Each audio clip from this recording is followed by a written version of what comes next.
भीमा आज खुशीत होता. सकाळपासूनच त्याच्या अंगात उत्साह भरला होता. आज त्याच्या मुलीचं बारसं. सासूरवाडीतून तसा सांगावा आला होता. भीमाची बायको हौसा बाळंतपणासाठी माहेरी गेली होती. बारसं तिकडेच होतं. त्याची सासूरवाडी खुंटाळवाडी. पिंपळगावपासून 1.5 मैल पायी अंतरावर. येण्या जाण्यासाठी थेट वाहनाची सोय नाही, कारण पिंपळगाव ते खुंटाळवाडी थेट रस्ता नाही. गाडीने जायचे म्हणजे राजण गावाकडून जाऊन मग खुंटाळवाडीकडे फिरून यावे लागे. एकूण 6 मैल. त्यामुळे माळरानातून जाणारी पायवाटच जास्त सोयीची वाटे. त्या वाटेत अर्धा मैल घनदाट जंगलही लागत असे. पायीच प्रवास करून ये जा करावी लागे. मोटरसायकल तर सोडाच. गावात एकूण 4 सायकली होत्या त्यावेळी. सायकल विकत घेण्याची भीमाची ऐपत नव्हती, अन ती त्याला चालवताही येत नव्हती. अन तशीही खुंटाळवाडीची पायवाट आता भीमाच्या पायाखालची झाली होती. त्याच्या लग्नाला एक तप उलटला होता. पहिला मुलगा नामदेव आता 10 वर्षाचा होता. भीमाला यावेळी मुलगी पाहिजे होती, अन देवानंही त्याचं मन हेरलं असावं. लक्ष्मी जन्माला आली होती. भीमाच्या आनंदाला पारावार राहिला नव्हता.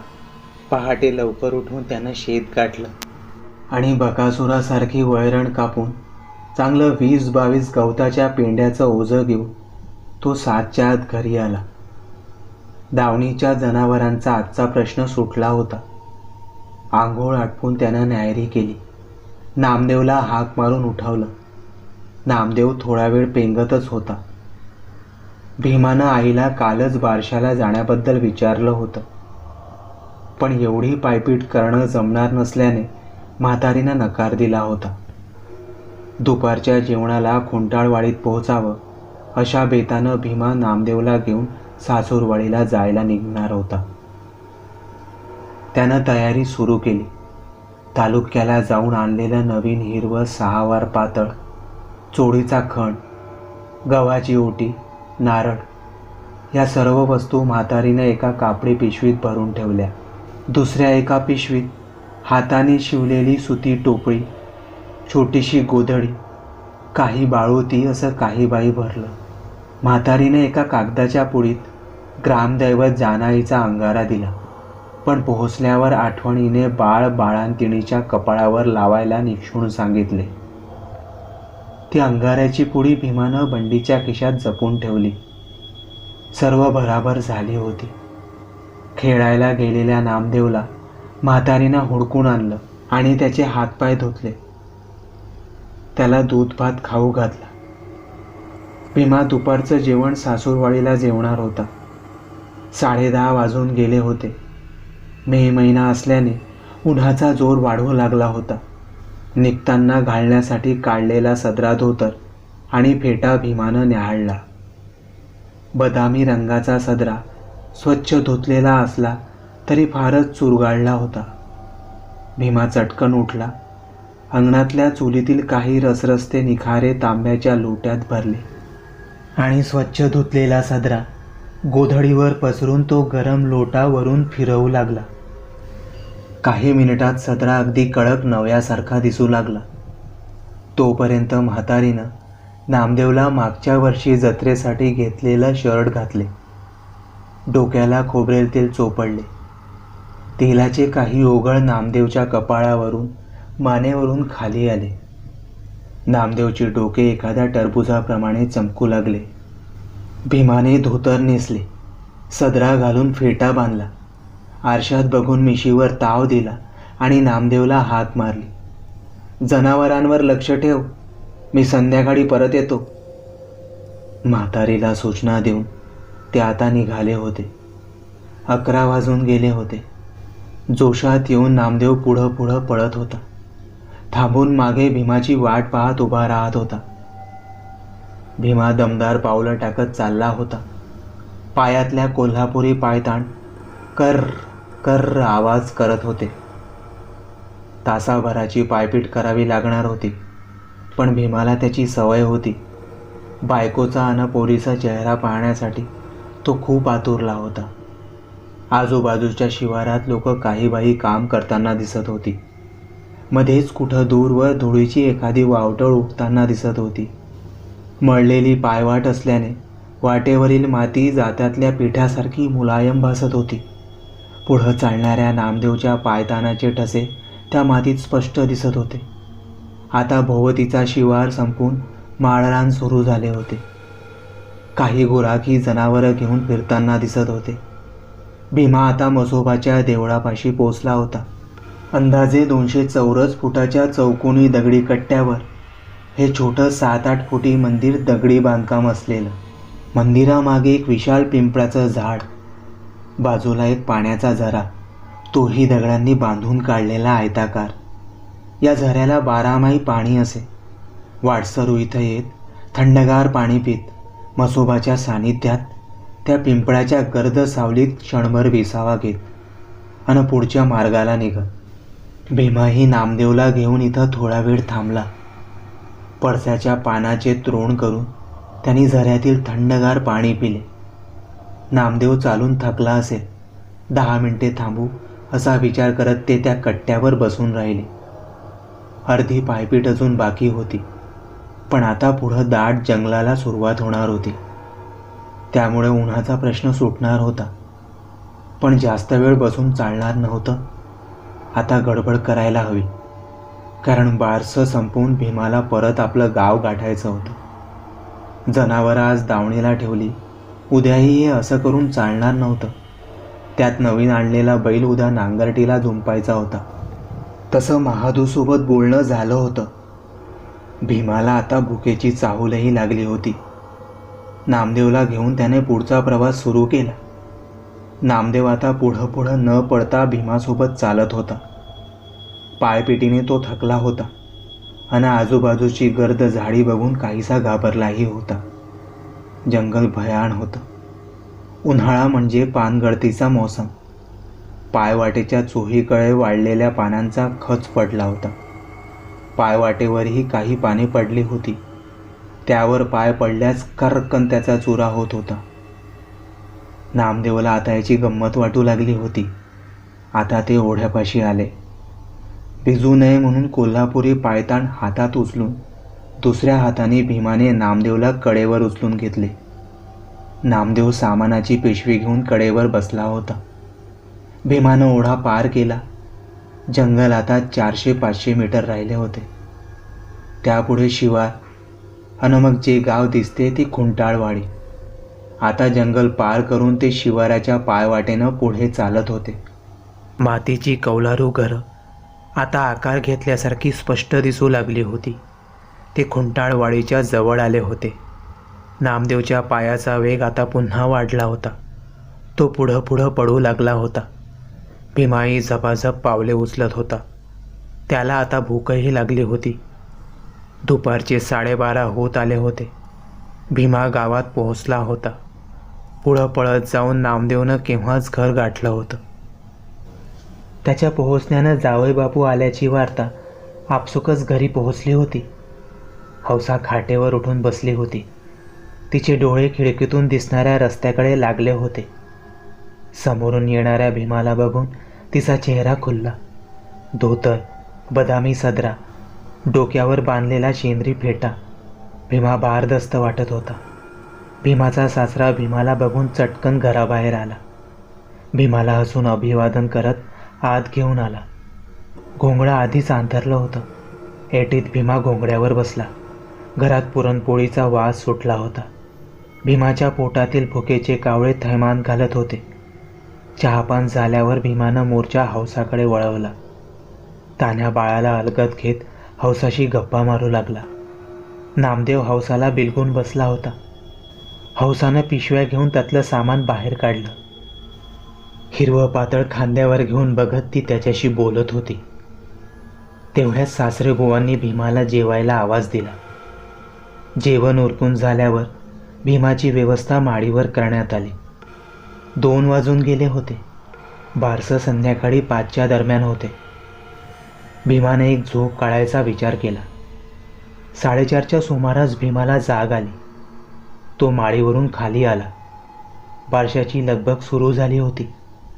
बाहेरच्या खोलीत लाकडी पाळणा तुळईला बांधला होता. त्याला झेंडूच्या फुलांनी सजवलं होतं. पाळण्याखालील सारवलेल्या भुईवर तांदळाच्या पिठाने रांगोळी काढली होती. पाळण्यात गोंडपाटावर भीमानं आणलेली नवीन गोधडी टाकली होती. नामदेव पाळण्याभोवती घुटमळत खेळत होता. भीमा तोंडावर पाणी मारून तरतरीत झाला. सासूबाईंनी त्याला चहाचा पेला दिला आणि आजूबाजूच्या बायांना बारशाला बोलवण्यासाठी त्या निघून गेल्या. हौसा नवीन हिरवं पातळ नेसून तयार झाली होती. तिनं केसात गजरा मांडला होता. कपाळावरचं कुंकू उठून दिसत होतं. भीमा काही वेळ तिच्याकडे पाहतच राहिला. तशीच ती लाजली. आता बाया बापड्या जमा होऊ लागल्या. तसा भीमा घराबाहेरील अंगणात येऊन बाजल्यावर बसला. सासरेबुवांनी त्याला पानाचा विळा दिला आणि ते गप्पा मारू लागले. घरात 20-25 बाया जमा होऊन आता बारसं सुरू झालं होतं. काही वयस्कर बाया मंजूळ आवाजात पाळणा म्हणू लागल्या होत्या. मध्येच त्यांचा खिदळण्याचा आवाज येत होता. पोरीचं नाव लक्ष्मी ठेवलं होतं. नामदेव कधी आत तर कधी बाहेर अंगणात खेळत होता. 1-1.5 तास होऊन गेला होता. बारसं संपून बायांचं जेवण सुरू झाले होते. 6:30 वाजत आले होते. भीमानं निघायचं ठरवून तो हौसाला भेटायला घरात गेला. नामदेवला राहू दे इथं आठवडाभर. म्या चक्कर मारेन 8 दिवसांनी. निघतो म्या, भीमा म्हणाला. हौसाला भीमाचा स्वभाव माहिती होता. एकदा ठरवलं की हा माणूस जाणारच. कुणाचंही ऐकणार नाही. पाणावलेल्या डोळ्यांनी हौसानं होकार दिला. तेवढ्यात मागून सासरेबुवांचा आवाज आला. असं कसं चालेल जावई बापू? जेवल्या बिगर कसं जाऊ देऊ आम्ही तुम्हासनी? हां, आणि म्या म्हणतो आजच्या दिवस राहू द्या की जायचं? भीमानं परिस्थिती समजावून सांगितली, पण जेवण करून जायचं मान्य केलं. जेवण करून भीमा जायला निघाला. 7 वाजत आले होते. पण आता एक वेगळाच प्रश्न उभा राहिला होता. नामदेव परत पिंपळगावला येण्याचा हट्ट धरून बसला. हौसा, आजी, आजोबा आणि भीमानं खूप समजावलं. तो काही केले ऐकेना. चिडून भीमाने त्याच्या पाठीत एक धपाटाही ठेवून दिला. पण त्याने प्रश्न आणखीच चिघळला. नामदेव धाय मोकलून रडू लागला. शेवटी त्याला घेऊन जाण्याचं भीमानं ठरवलं. सासू सासऱ्यांनी विरोध केला, पण नामदेवच्या हट्टापुढे त्यांनीही गुडघे टेकले. सासऱ्यांनी भीमाजवळ एक घोंगडं आणि कंदील दिला. भीमा नामदेवला घेऊन निघाला. या सर्व गोंधळात 7:30 होऊन गेले होते. घरी पोहोचायला 1-1.5 तास पायपीट करावी लागणार होती. आता भीमा आणि नामदेव गाव सोडून शिवाऱ्याच्या पायवाटेवरून चालले होते. मिणमिणत्या दिव्यांचा गाव पावलागणीस मागे पडत होता. गाव वस्तीपासून ते बरेच दूर आले होते. अंधार चांगलाच दाटला होता. दिवसभर उन्हाने तापलेली धरती थंड होण्यासाठी वाऱ्याला आपल्या अंगखांद्यावर खेळवू पाहत होती. भीमा झरझर पावले उचलत होता. नामदेव त्याच्या आळोशाने घोंगडीला पकडून चालला होता. कडीमध्ये अडकवलेला कंदील मागे पुढे झुलत होता. प्रत्येक पावलासोबत त्याचा कुई कुर्र कुई कुर्र असा तालबद्ध आवाज येत होता. त्याच्या प्रकाशाचं रिंगणही मागे पुढे हलत होतं. त्यात रातकिळ्यांनी किर्र करत एकच कलका उडवला होता. आता ते शिवारातून माड रानाच्या वाटेला लागले. दूर कुठेतरी कोल्हे कुई ऐकू आली आणि त्यासोबत मागे पडलेल्या गावातून कुत्र्याचं नरळणं चालू झालं. या प्रकाराने भेदरलेल्या नामदेवाने भीमाला पाठीमागून एकदम घट्ट मिठी मारली. भीमा थांबला. बकोटीला धरून त्यानं नामदेवाला पुढं आणलं आणि पुढं चालण्याचा इशारा केला. थंडी वाढू लागली होती. रातकिड्यांची किरकिर थांबायचं नाव घेत नव्हती. कंदिलानेही आपला ताल सुरू ठेवला होता आणि बाजूच्या गवतातून एक सरसर ऐकू आली. भीमा थांबला. नक्कीच एखादा साप असावा. हलकेच त्याने कंदील त्या दिशेने केला. एक काळाकुट्ट साप त्यानं गवतातून बाहेर येऊन वाटेच्या दुसऱ्या बाजूत जाताना पाहिला. भीमा हा मुळातच राकटगडी, पिळदार शरीर आणि मनानेही खमक्या. त्यात पीक जोमात असताना शेतात राखणही करावी लागे. त्यामुळे या असल्या अंधाराची, आवाजाची त्याला सवय होती. पण आता पोरगं सोबत असल्याने थोडी काळजी होती, एवढंच. माळरान संपून ते आता जंगलात शिरले होते. जंगलात जनावरांचा धोका होता, त्यामुळे त्यानं नामदेवला आपल्या सोबतच राहायला सांगितलं. पावलाखाली सुकलेल्या पानांचा आवाज करत ते चालले होते. थंडी आता अधिक बोचरी झाली होती. रातकिड्यांची किरकिर वाढल्याचा भास होत होता. भीमा नेटाने पावलं टाकत होता. घोंगडीचं खाली आलेला एक टोक स्वतःभोवती गुंडाळून नामदेव सोबत चालत होता. पाण्याची खडखड ऐकू येऊ लागली. खळखळण्याचा आवाज जवळ येत होता. ते आता ओढ्याजवळ आले होते. भीमानं कंदील नामदेवकडे दिला. पायतान काढून डाव्या हातात घेतला आणि उजव्या हातात नामदेवला उचलून तो ओढ्यात शिरला. पाणी थंडगार होतं. अंगावर शहारे आले. ओढा चांगला 15-1 फूट तरी रुंद असेल. भीमाच्या पायाचा टुबुक टुबुक आवाज येत होता.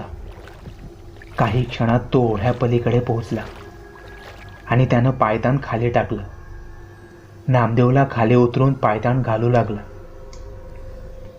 तेवढ्यात ओढ्यातून टुबुक टुबुक टुबुक पावलांचा आवाज आला.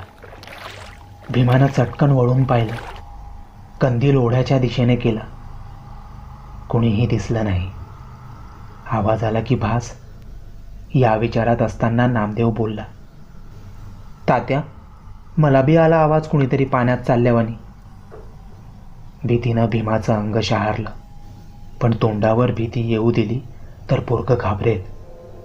या विचारानं त्यानं स्वतःला सावरलं. छ्या, कुणी बी तर दिसत नाही. बाजूच्या दरडीचा दगड आला असं सुटून खाली पाण्यात. तू चल मोर. भीमा पोराला समजावत होता की स्वतःची समजूत घालत होता, त्याचं त्याला समजत नव्हतं. या विचित्र प्रसंगानंतर भीमा काहीसा सावध झाला होता. तो पाण्यातला आवाज चालण्याचाच होता, त्याला पूर्ण खात्री होती. पण मग कुणीच का दिसलं नाही. ओढा ओलांडल्यावर जंगल अधिकच गहिरं झालं होतं. अचानक दूरवर एखादं घुबड घुमत होतं आणि पुन्हा रातकिड्यांच्या संगतीत भयान शांतता. भीमा आता नामदेवला स्वतःच्या घोंगडीत घेऊन सावध पावले टाकत होता आणि अचानक एक टिटवी टिवटिव करत त्याच्या अगदीच नाकासमोरून आडवी गेली, एखाद्या बाणाच्या वेगाने. भीमानं पोराला जवळ ओढून गच्च डोळे मिटले आणि जागीच थिजला. काय झालं हे समजायला त्याला थोडा वेळ लागला. नामदेव तर लटलट कापू लागला. पोराची अवस्था बघून भीमा भानावर आला. एका टिटवीला आपण घाबरलो हे कळल्यावर त्याला स्वतःचाच राग आला. अरे बाळा, अरे टिटवी होती ती, घाबरला कशा पायी. त्यानं नामदेवला धीर देण्याचा प्रयत्न केला आणि ते पुढे चालू लागले. अचानक बाजूच्या गवताची सडसड जाणवू लागली. सापच असावा एखादा. भीमानं कंदील आवाजाच्या दिशेनं केला. काहीही दिसलं नाही.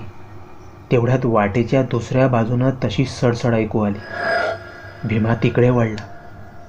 काहीच नव्हतं. जणू काही झालंच नाही अशा आविर्भावात तो पुढे चालू लागला. कंदिलाच्या प्रकाशात दिसणारी पायवाट पुढं धुसूर होत अंधारात कुळूप झाल्यासारखी वाटत होती. तात्या, जंगल अजून संपलं कसं नाही व?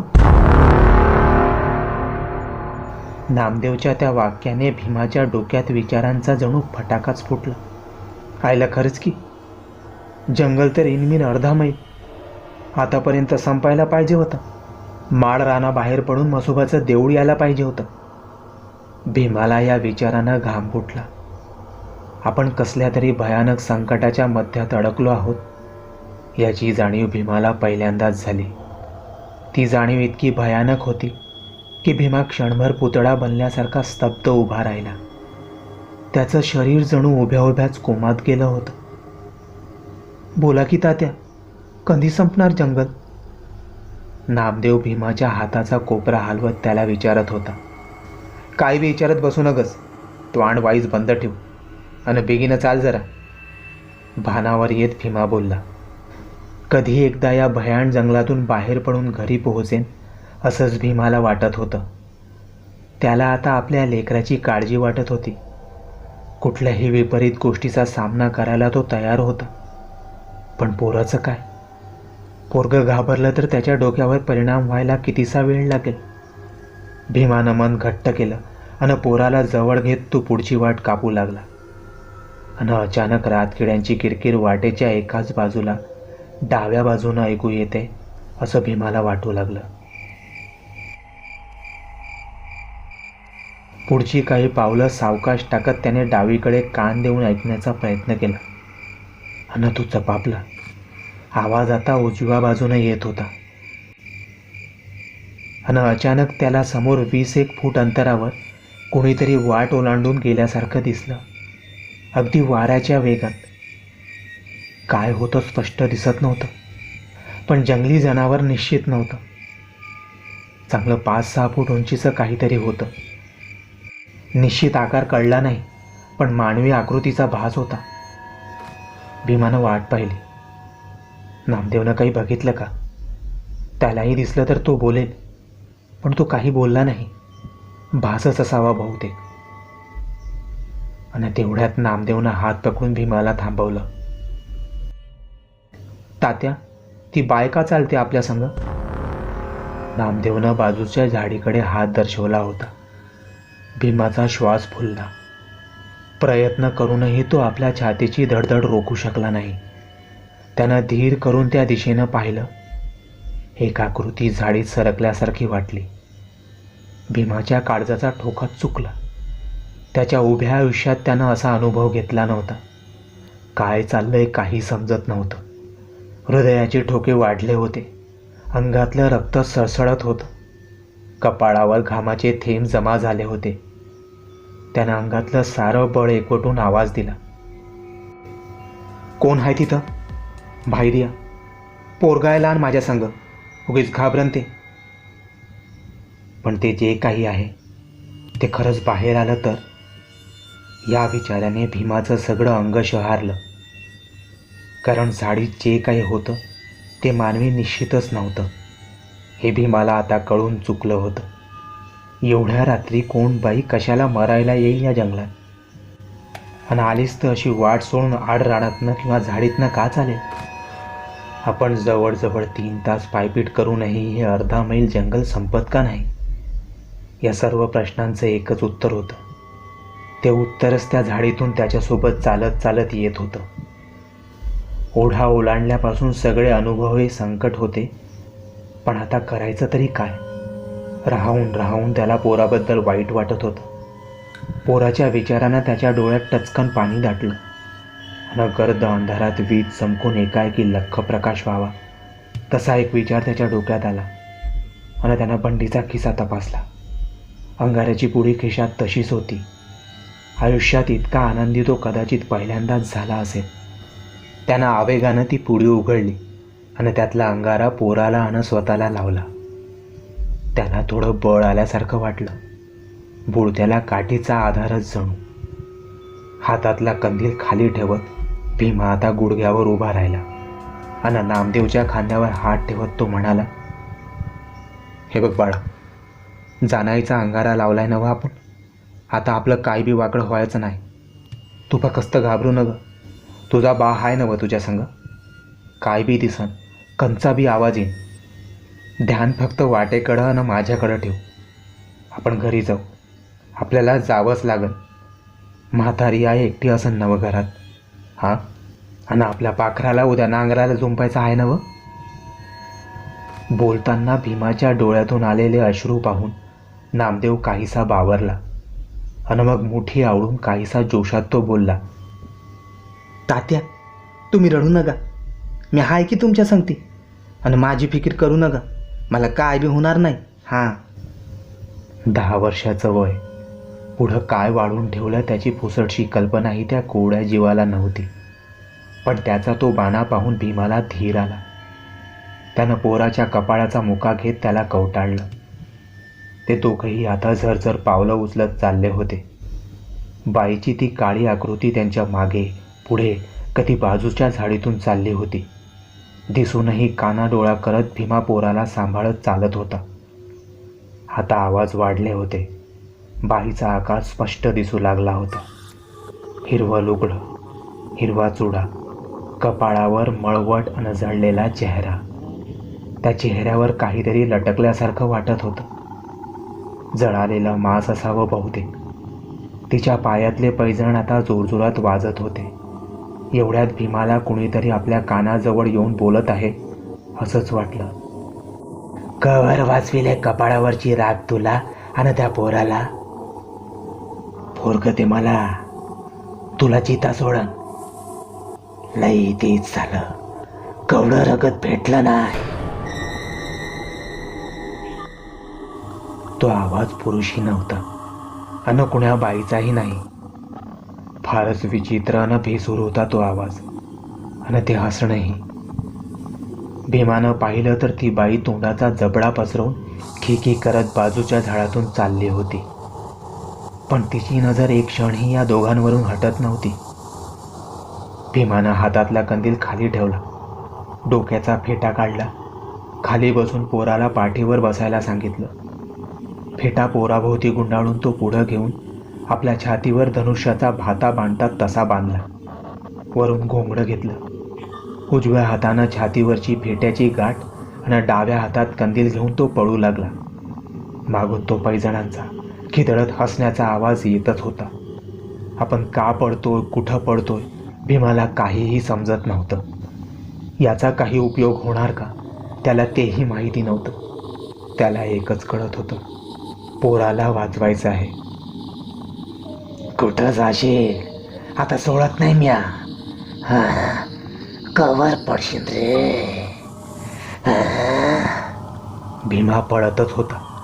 त्याचा सदरा पुरा घामाने भिजला होता. पाठीवरचा नामदेव आता रडू लागला होता. त्याचा जोश कुठल्या कुठं पळून गेला होता. तो आता थरथर कापू लागला होता. आपण गोष्टीत ऐकतो ते भूत हेच हे त्याला कळालं होतं. अन तो डोळे मिटून एकसारखा रडत होता. पाठीवर हेलकावे खात होता. किमान तासभर तरी भीमा पळतच होता. त्याची पावले आता मंदावली होती. त्याला धाप लागून श्वास फुलला होता. मध्ये मध्ये थांबून तो पोराला नीट करत होता. पण असं कुठवर पडणार. ते भूत वाऱ्याच्या वेगानं अवतीभोवती घोंगावत होतं, खिदळत होतं. आणि तेवढ्यात त्याला मोठं काळंकुट झाड दिसलं. म्हसोबाच्या देवळामागचं झाड का ते? हो, तेच झाड आहे. भीमाचा वेग वाढला होता. अन मुखात महादेवाचं नाव घेत त्यानं ते देऊळ गाठलं. कट्ट्यावर चढून थेट तो देवळासमोर गेला. अन पोराला पाठीवरून उतरून छातीशी घट्ट पकडलं. अन घोंगडं गुंडाळून घेत ते दोघं तिथेच बसून राहिले. नामदेव आता पेंगू लागला. भीमा म्हसोबाचा धावा करत होता. ती अभद्रबाई देवळाभोवती गिरट्या घालतच होती, चित्कारत होती. ती फारच चिडली असावी, पण कट्ट्यावर चढण्याचा प्रयत्न करत नव्हती. भीमा सभोवताली घोंगावणारं मरण डोळ्यांनी पाहत होता. पोराला छातीशी घट्ट कवटाळत तोही आता काहीसा पेंगू लागला होता. कुणीतरी खांद्याला धरून हलवल्याने भीमाला जाग आली. तो झटकन जागा झाला आणि नामदेवला जवळ ओढत म्हणाला, मला नाही, पोराला जिथं सोड. अव पाहुणं, अव असं का बरडताय? एक वयस्कर म्हातारा समोर उभा होता. भीमा आता जागा झाला होता. आता सकाळचे 7-8 वाजले असतील. एका वाटसरू म्हाताऱ्याने त्यांना उठवलं होतं. नामदेव जागा झाला असला तरी तो घाबरलेला होता. अशा काळ्या रात्रीतून भीमानं स्वतःला आणि मुलाला वाचवलं होतं. त्याने घडलेला सारा प्रकार त्या म्हाताऱ्याला सांगितला. म्हाताऱ्याने नीट कान देऊन ऐकल्यावर तो म्हणाला, लय हिमतीचं राव तुम्ही. अव ही नुसती भुताटकी नवं, ह्यो तर मरणाचा फेरा होता बघा. म्हसोबानं वाचवलं बघा तुम्हासनी. आणि त्या तिघांनीही म्हसोबाला हात जोडले.